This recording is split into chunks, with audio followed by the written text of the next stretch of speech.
हाय, आप कैसे हैं? मैं फिर एक टॉपिक लेके हाजिर हूँ। टॉपिक आपका है लेखक, पुस्तक, लेखक, धर्म और देश का किस हिस्सा का है। ये सारी चीज मैं पढ़ाऊंगा। तो आपका टाइम कम लगे, इसलिए पहले से इसको रिवीजन करके मैं आपको दे रखा हूँ। तो सबसे पहले है मधु नरे। इसका लेखक जो है तेजू बलूवर हैं और ये हिंदू धर्म संबंधित है और ये जो है दक्षिण भारत से है। कौन सा भारत है? दक्षिण भारत से। उसके बाद है कलारी अरबिले। इसका जो लेखक हैं तिरुवल्लुवर हैं और ये जो है हिंदू धर्म संबंधित है, ये दक्षिण भारत संबंधित है। उसके बाद है तोक्लोपियम। तोक्लोपियम का लेखक ही तोक्लोपियम है और ये हिंदू धर्म संबंधित है और ये दक्षिण भारत से का पुस्तक है। उसके बाद है नेदुन थोके। ये जो है नकीर इसको लिखे थे और ये हिंदू धर्म संबंधित है और ये दक्षिण भारत संबंधित है।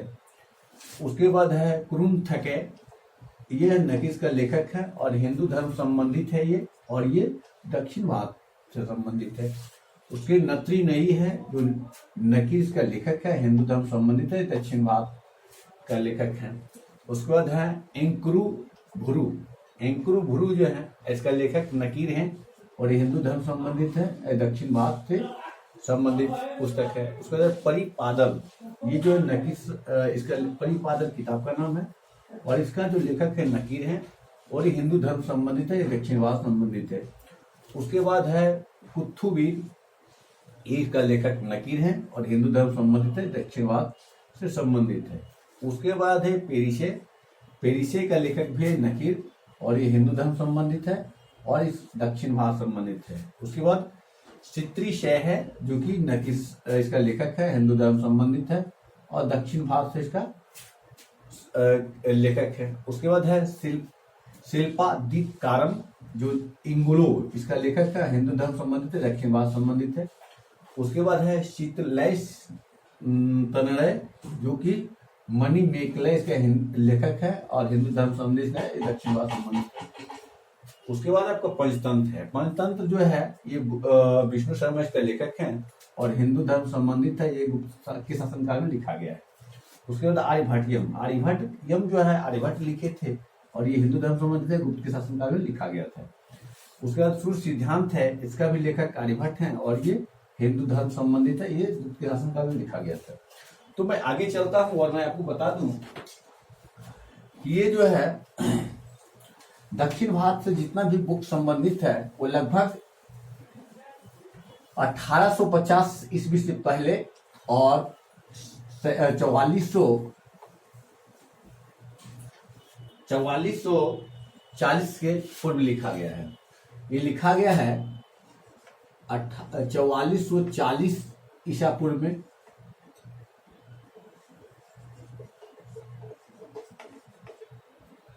ईसापुर में, और इसका जो अति थे अध्यक्षता हुआ था वो अगस्त ऋषि किए थे। कौन के थे? अगस्त ऋषि किए थे। उसके बाद जो दूसरा बार गोष्ठी हुआ था, यहाँ गोष्ठी होता था यानी संगम, संगम कहा जाता, गोष्ठी को संगम कहा था।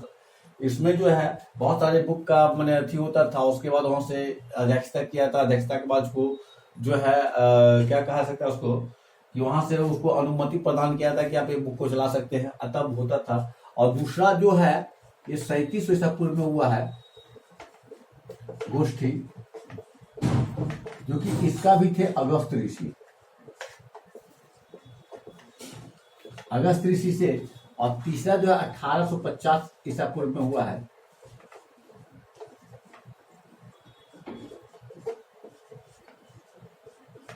ईसा पूर्व में हुआ है,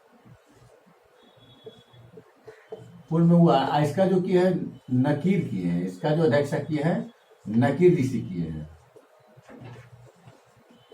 अब मैं बता दूं कि ये जो किए हैं इसमें से बहुत सारा बुक जो है आपका माने उस समय विलुप्त हो चुका है, ये अभी मिलेगा नहीं क्योंकि समुद्र में विलीन हो गया था। ये 4440 में जो ईसा पूर्व में जो अगस्त ऋषि किए थे और 37 ईसा पूर्व में जो किए थे, ये दोनों जो गोष्ठी संबंधित बुक था, ये क्या हुआ कि इस समय का बुक जो है समुद्र में विलय हो गया। कहा हो गया? समुद्र में विलीन हो गया। क्योंकि कई एक बार दक्षिण भारत जो है समुद्र में विलीन हुआ है। और ये दोनों से बुक अब नहीं मिलता है। 1850 पूर्व का अभी अवेलेबल है। उसके बाद इसमें जो है दो टाइप का बुक होता था। एक का नाम था, एक का जो नाम दिया जाता था उसका नाम था अक्कम। अक्कम और दूसरा था पूरम। अक्कम जो होता था प्रेम कहानी का बुक होता था। क्या होता था? प्रेम कहानी का बुक होता था।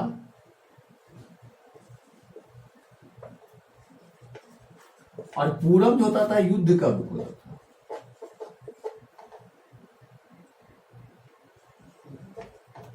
युद्ध कहानी का बुक कह सकते हैं, युद्ध कहानी, प्रेम कहानी, अयुद्ध कहानी। उसके बाद इसमें जो बहुत सारा जो है कि लिखा गया बुक, आगे मैं पढ़ाऊंगा तो बहुत सारा इसका डिटेल्स में जाऊंगा कि किस बुक का किससे संबंधित है। प्रेम कहानी बहुत सारे राजा का, रानी का प्रेम कहानी है, तो ये दक्षिण भारत संबंधित था।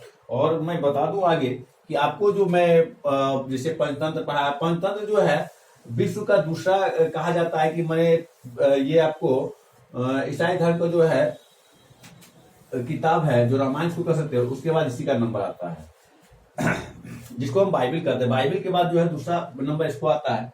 उसका सूर्य सिद्धांत का जो दिए थे, आर्यभट्ट दिए थे, जो गुप्त के शासन काल थे, वो पटना बिहार के रहने वाले थे, वह तेलंगाना के रहने वाले थे। दूसरा एक बुक आपको बताया था सूर्य सिद्धांत, वह भी आर्यभट्ट के द्वारा लिखा गया था, जो कि वह बिहार के रहने वाले थे और गुप्त के शासन काल में रहते। ये मध्य प्रदेश के, ये लगभग उस समय मध्य प्रदेश में शासन काल चल रहा था और वही उनका जो है सारा बुक लिखे थे। तो अभी बहुत सारे बुक लिखने का आपको बताना बाकी है, लेकिन वीडियो ज्यादा लंबा ना हो जाए इसके कारण मैं इस वीडियो को यहीं समाप्त करता हूं। और अगर मेरे चैनल पर नए हैं तो सब्सक्राइब करें, लाइक करें, बेल आइकन को प्रेस करें ताकि मैं वीडियो रिलीज करूं तो आपको सबसे पहले मिले। और मैं जब तक शुरू से अंत तक नहीं देखेगा तो ये वीडियो आपको समझ में नहीं आएगा, ये किताब का नाम समझ में आएगा, लेखक का नाम समझ नहीं आएगा, तो आपको परीक्षा में परेशानी होगी। इसलिए आप पूरा वीडियो देखें, आपको परेशानी ना होगी। तो इस वीडियो को यहीं समाप्त करते हैं। जय हिंद, जय भारत।